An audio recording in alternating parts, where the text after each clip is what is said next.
مصطفیٰ کوئی بازار میں ملنے والی چیز نہیں کہ اسے خریدا جا سکے. اللہ اکبر. عشق مصطفیٰ حاصل کرنے والا کوئی سرمایہ تو نہیں کہ انسان جنگ و جدال کے ذریعے سے کاوش اور کوشش کے ذریعے سے حاصل کیا جا سکے. عشق مصطفیٰ کی شمع وہیں پر دل کے اندر روشن ہوتی ہے جب کسی صاحب دل کا قرب نصیب ہوتا ہے, جب کسی صاحب دل کا قرب نصیب ہوتا ہے, جب کسی صاحب دل کی صحبت نصیب ہوتی ہے, جب کسی صاحب دل کی نگاہ پڑ جاتی ہے تو دل سنورتا نظر آتا ہے, دل میں عشق کے چراغ جلتے نظر آتے ہیں, دل میں عشق کی شمع روشن ہوتی نظر آتی ہے. اللہ اکبر.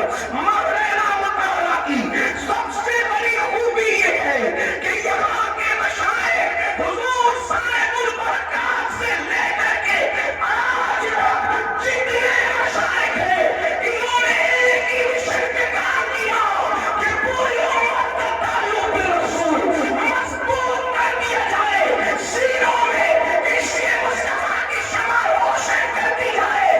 اسی لیے اسلام کا دستور اختیار ہے کیسا بھی بندہ ہو جب یہاں سے جڑتا ہے تو عشق مصطفیٰ کے اندر سرشار ہوتا ہوا نظر آتا ہے. اس کی بہترین مثال, اس کی بہترین مثال آپ دیکھ لیں. حضور تاج الفضول ہو, حضور سیف اللہ المسلول ہو, یا پھر گزشتہ صدی کے مجدد میت معافیہ, فخر زمین و زمن, سرمایہ اہل سنن, امام عشق و محبت سید اعلیٰ حضرت کی ذات ہو, یا حضور حجت الاسلام کی ذات ہو, یا حضور مفتی اعظم کی ذات ہو, یا حضور صدر الشریعہ کی ذات ہو, یا پھر اور بھی نام لے لے اور پھر نیچے جب آپ آتے ہیں حضور سید العلماء کو لے لے, حضور اسد العلماء کو لے لے, یہ تو انہی خاندان کسی خاندان کے یہ چشم و چراغ ہے. آپ دیکھیں یہ جب بھی لوگ ان سے جڑے ہیں تو جڑنے کے بعد ایسے عشق کے قلندر بنے ہیں کہ جان خود ہی نہیں پیتے بلکہ دوسروں کو بھی بھر بھر کر کے آتے ہیں. آپ جا کر کے تاریخ پڑھ لو حضرت عین الحق عبد المجید میاں کی, جب تک وہ حیران آئے تھے عشق تو تھا مگر وہ تھا جو بعد میں آیا. مولانا عبد القادر بلاتوری کے پاس عشق تو تھا مگر وہ نہ تھا جب تک کہ ماہرہ سے اللہ پر رشتہ نہ جڑا. اور پھر خود امام احمد رضا کو دیکھ لو, ارے پیدائشی عاشق رسول تھے, عاشق تو تھے. عشق میرا اس وقت پاتا ہے جب آل رسول سے دل کا تعلق جڑ جاتا ہے. اور آل رسول نے نگاہوں کا جام پلا کر ایسا عاشق بنایا, ایسا عاشق بنایا کہ آج پوری دنیا میں امام احمد رضا کو اگر امام عشق و محبت کے نام سے جانا جا رہا ہے تو یہ مہارانا کے بزرگوں کا صدقہ ہے, یہ مہارانا کی خیرات ہے. اس لیے کہ امام احمد رضا تو یہاں آنے سے پہلے بھی شاعری کرتے تھے, یہاں آنے سے پہلے بھی قلم چلاتے تھے, لیکن آنے سے پہلے کا قلم دیکھو اور آنے کے بعد کا قلم دیکھو تو آپ کو فرق نظر آئے گا کہ جب آنے رسول سے دل کے تار جڑے تو پھر باتیں کیسی گئی ہے. کہتے جان ہے عشق مصطفیٰ روز وضو کرے خدا جس کو وہ درد کا مزہ نازے دوا اٹھائے تو کیا مزے میں کہتے ہیں. اللہ اکبر. اس ذات کو جسے احمد رضا کہتے ہیں اگر فنا پھر رسول کسی چوکٹ میں بنایا ہے تو اسی مہارانا کی چوکٹ ہے جو اپنی مرضی سے نہیں بنی ہے. رسول اللہ نے صاحب البرکات کو عالم بیداری میں آگے کہا تھا کہ تمہیں یہی رہنا ہے. دوسرے آدمی نے عالم بیداری میں آگے کہا تھا کہ تمہیں یہی رہنا ہے. پتا چلا یہ خود کی بنائی ہوئی نہیں ہے, یہ مصطفیٰ جان رحمت کی بسائی ہوئی ہے. تو اس کے فیضان کی بات تو جدا ہے. امام احمد رضا قدر مزے میں عشق رسول کا جام یوں پلاتے ہیں. وہ گلے لبائے نازکوں کے, وہ گلے لبائے نازکوں کے, ہزار چھٹے پھول جن سے گلاب گلشن میں دیکھے بلبل یہ ایک گلشن گلاب میں ہے. اللہ اکبر. ارے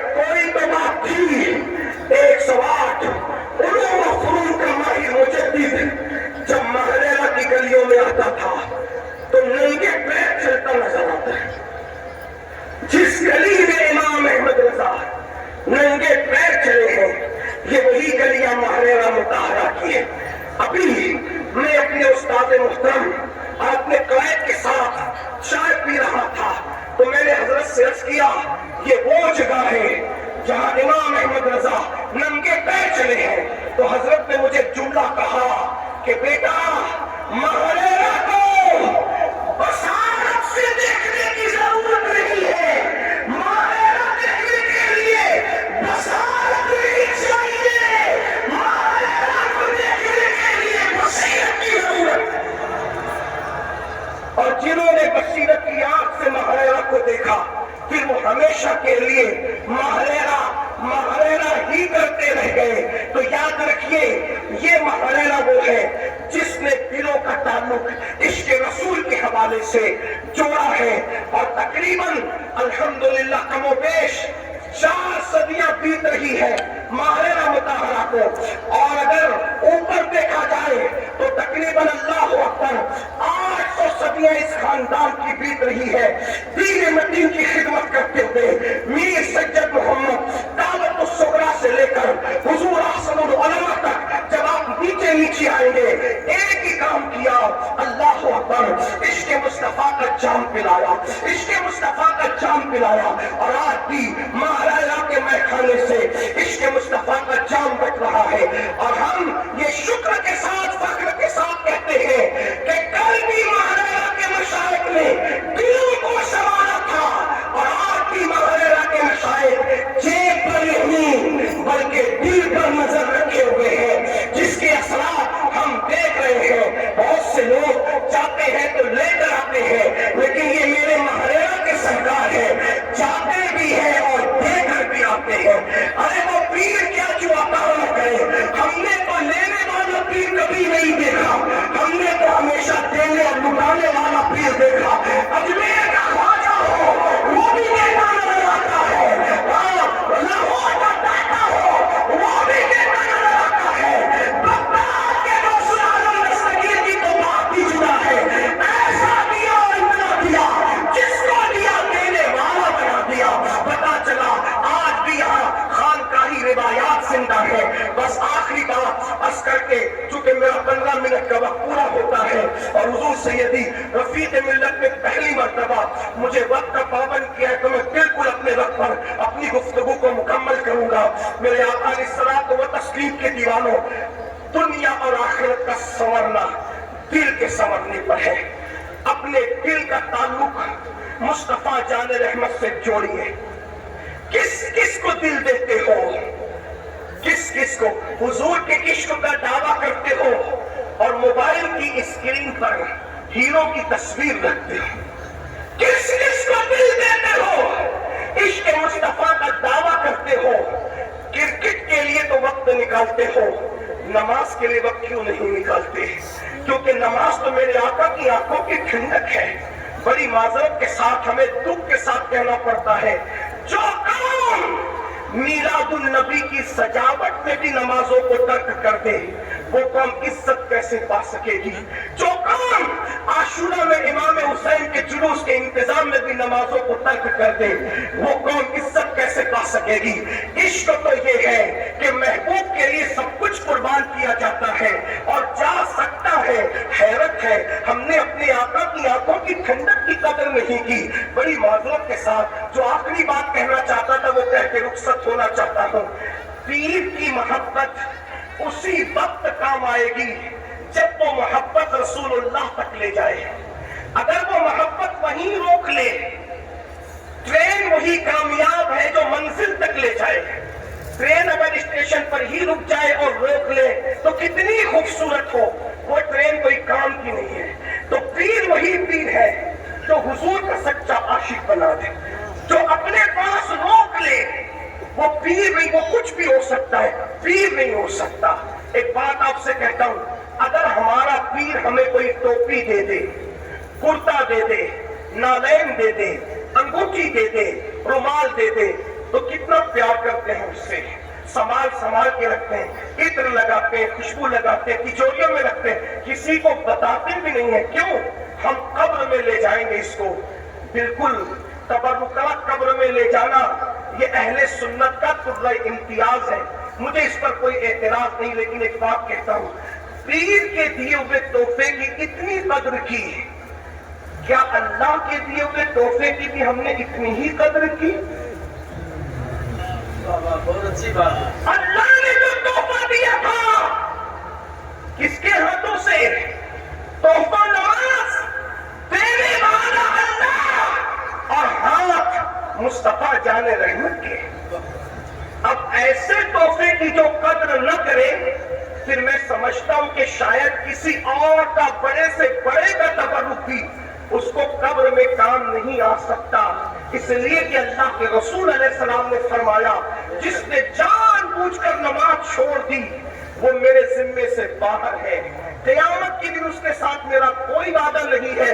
فقیہ ابو اللہ سمرقندی قرۃ العیون کے اندر یہ حدیث لکھتے ہیں، اللہ کے رسول علیہ السلام سیدنا ابو ہریرہ سے کہتے تھے، اے ابو ہریرہ بے نمازی کے ساتھ نہ بیٹھا کر، اس لیے کہ بے نمازی پر مسلسل اللہ کی لعنت برستی ہے، اس لیے بے نمازی کے ساتھ نہ بیٹھا کر۔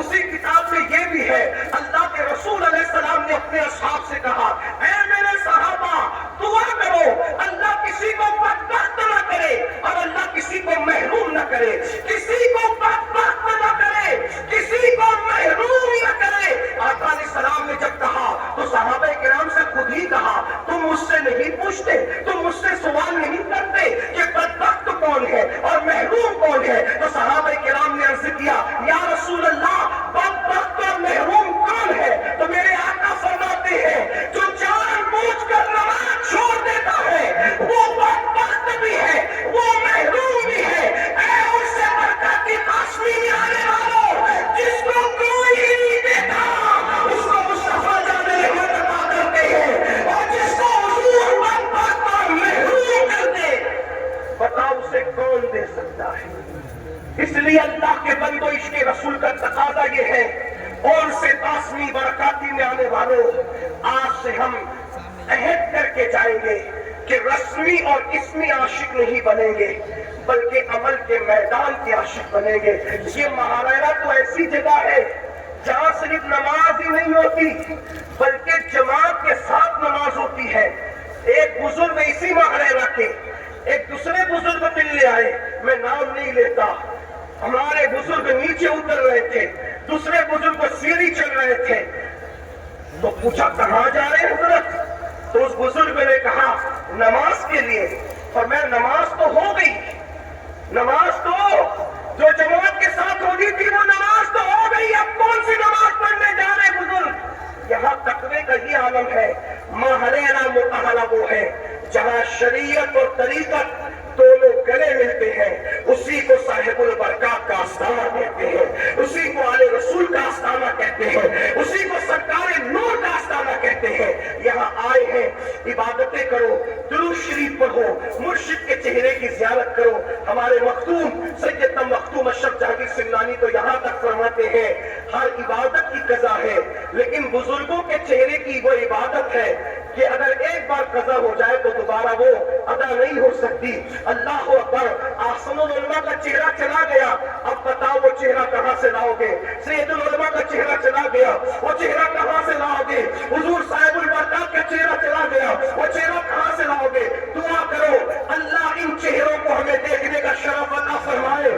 اللہ اکبر، آج ہم حضور امیر ملت کو لباس غوثیہ میں دیکھ رہے ہیں، صرف امیر ملت کو نہیں دیکھ رہے ہیں، امیر ملت کے چہرے میں صاحب البرکات کا چہرہ بھی دیکھ رہے ہیں، امیر ملت کے چہرے میں آل رسول مدی کا چہرہ بھی دیکھ رہے ہیں، سرکار شاہجی میاں کا چہرہ بھی دیکھ رہے ہیں، نوری میاں کا چہرہ بھی دیکھ رہے ہیں۔ ارے مار کے کہو حسنین کریمین کا نور بھی گر رہے ہیں، عشق ملائی ہے، جن کو دیکھ کے بریلی کا تاجدار کہتا ہے تیری نسل پاک میں ہے، بچہ بچہ نور کا، تو ہے یہ نور تیرا۔